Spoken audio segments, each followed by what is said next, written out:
A friend called me recently, not with a question exactly, more like she needed to think out loud with someone who'd understand. Her 14-year-old teacher had added WhatsApp as a required tool to align on classroom activities. She spent a while trying to figure out how to turn Meta AI off, the AI assistant built into the app. I had to give her the bad news that there is indeed no off switch. It's embedded in the core functionality. She knew, of course, that she can deny consent to giving her daughter WhatsApp. But the question was whether this was the fight worth having. Did she really want to be the parent who makes her daughter the only kid in class without access to the group chat? Were her principles about data privacy and safety around young people and AI chatbots worth her daughter's social isolation? She's already anxious about not fitting in, she told me. If I'm the reason she can't participate in group projects, can't see the homework assignments everyone else is discussing, can't be part of the planning when they make weekend plans, she's not going to thank me for protecting her privacy. She's going to resent me for making her different. Unfortunately, I had to give her even more bad news, that her daughter's conversations with Meta AI aren't end-to-end encrypted like person-to-person messages, that Meta uses AI chat interactions for ad personalization. She already knew enough about tech to be worried, but had no idea how big the problem is with kids and Meta AI. What could she be sharing with it, she asked. Homework questions? Friend drama? Things she's too embarrassed to ask her mother? Maybe questions about her body, about relationships, about fears she can't name yet. Conversations that feel safe because in her daughter's eyes, she's just talking to a neutral machine, and that the answers go into a black hole that no one can access. Yet all of it is analyzed, stored, and monetized.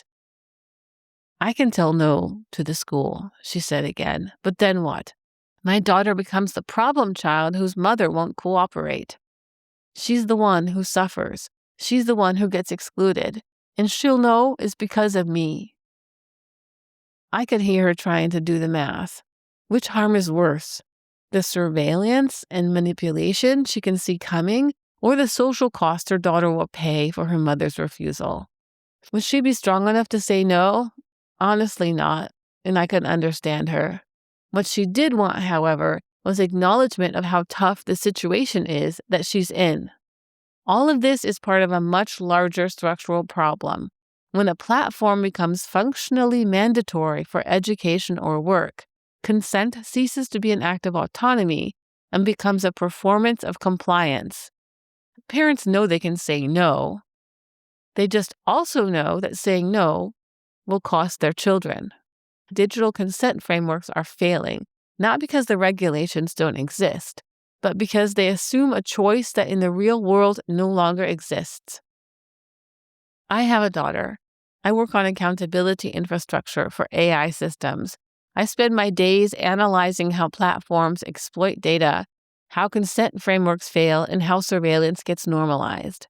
I know exactly what's at stake, and I still consent to things I know are harmful, because I understand perfectly well that refusing means my daughter pays the price for my principles.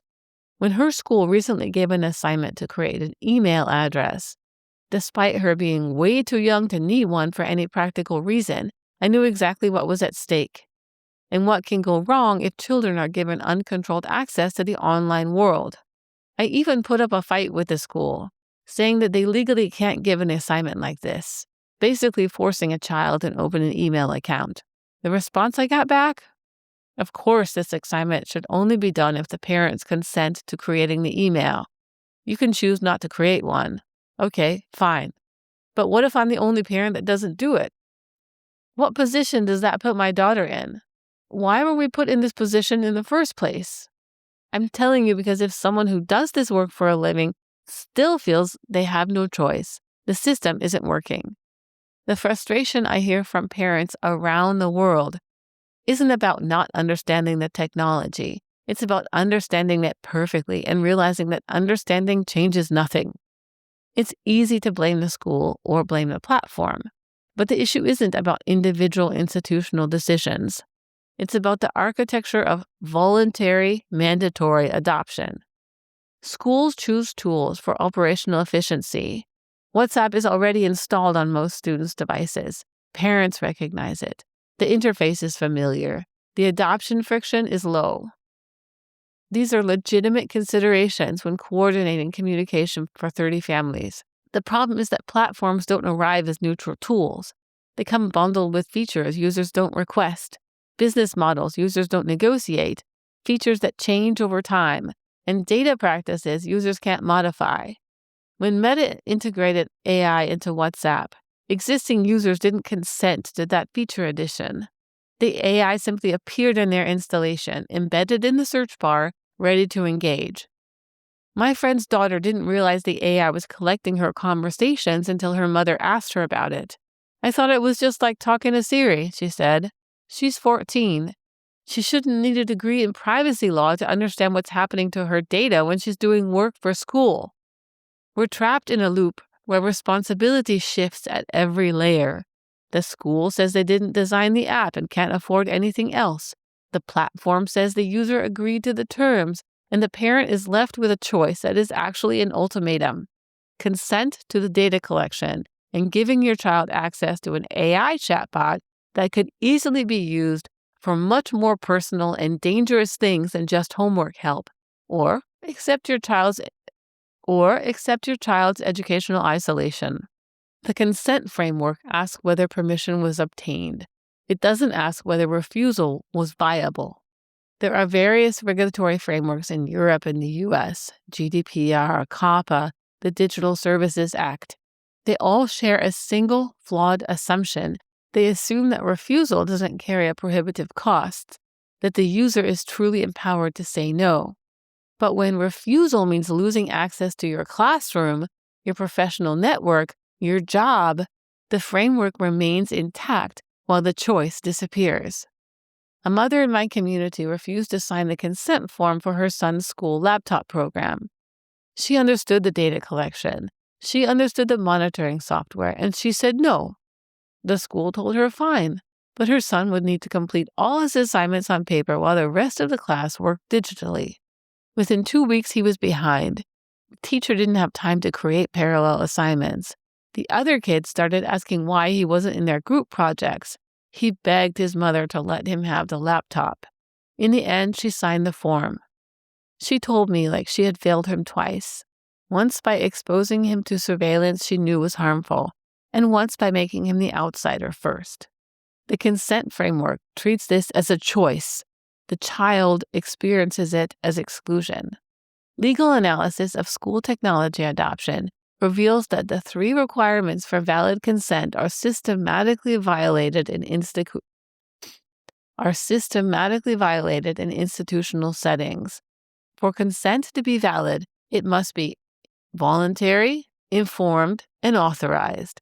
When schools require specific platforms, adoption is not truly voluntary. When parents are never informed what data is collected or how it's used, consent is not truly informed. When someone other than the parent claims authority to consent over parental objections without a legal basis, consent is also not properly authorized. Yet each institution in the chain can point to documentation showing they followed required procedures. This creates consent theater. Each institution can point to a paper trail showing they followed the rules. The school got the form signed. The platform published the policy. The regulator audited the disclosure. Everyone is compliant, yet the user is still coerced. We're measuring the presence of documentation rather than the viability of refusal. A father I know spent an entire evening reading through his daughter's school platform privacy policy. He's a software engineer. He understands technical documentation. He found third-party data processors, behavior tracking, location data collections, content monitoring. He called the school the next morning. They told him the platform was required. If he had concerns, he could address them with the school board. The next school board meeting was in 6 weeks. His daughter needed to submit an assignment, so he signed the consent form. I knew exactly what I was agreeing to, he told me. That's what makes it worse. The 14-year-old using Meta AI as a conversational companion is sharing information she doesn't know is being stored and analyzed. My friend asked her daughter what she talks to the AI about. Her daughter got defensive. It's private, she said. And that's the cruelest part. She thinks it's private. She thinks she's confiding in something neutral, something safe. She doesn't know she's feeding a commercial surveillance system. She didn't choose that trade. It came bundled with the app. So what would genuine consent actually require? Viable alternatives must exist, not just theoretical rights to refuse. When schools require digital communication, they need options that are just as seamless to use, but actually safe for young people. And right now, those options largely don't exist. The platforms that are free, familiar, and easy to adopt are the ones built on surveillance business models. Schools aren't choosing WhatsApp because they want to expose students to Meta's data collection. They're choosing it because it works. Parents already have it, and it doesn't require budget approval or technical training. Schools are under-resourced. Teachers are overworked. When they need a tool for class communication, they're looking for something that functions reliably, that parents can use without extensive tech support, that doesn't create additional administrative burden. The platforms that meet those criteria are the ones designed for mass consumer adoption, which means the ones designed for data extraction and behavioral advertising. There should be messaging platforms built specifically for educational use that don't collect behavioral data, don't inject AI companions, don't treat student conversations as raw material for advertising profiles, and they should be just as easy to use as WhatsApp, just as reliable, just as free. Safe doesn't mean clunky. Safe shouldn't mean expensive. Safe shouldn't require schools to hire IT staff to manage it or teachers to spend hours on technical support. Until there are platforms built from the ground up for young people, with privacy as the default architecture and seamless adoption as the design goal, telling parents they can choose differently is offering a theoretical choice, not a practical one. The parent whose child's school requires WhatsApp will click I agree because the alternative is educational isolation. The consent happened, the documentation exists, the framework was followed, the choice never existed. I keep coming back to that conversation with my friend. The resignation in her voice when I told her that there was no off switch. She knew what the right answer should be. She knew that protecting her daughter's privacy and safety would require. And she knew she wasn't going to do it. Not because she doesn't care, because the system is designed to make caring irrelevant. Ultimately, the question isn't whether we have consent forms. We have plenty. The question is whether these forms actually protect people when saying no means your child gets left behind. Right now, we care more about the paperwork than about whether people could really refuse. We're building systems where there's only one real option, and then we tell parents they choose it. We ask parents to consent to their children being surveyed. We tell them it's voluntary, and we ignore that the alternative is watching their child get excluded from school participation. That's not consent, that's coercion with paperwork, and our children pay the cost. Thanks for listening.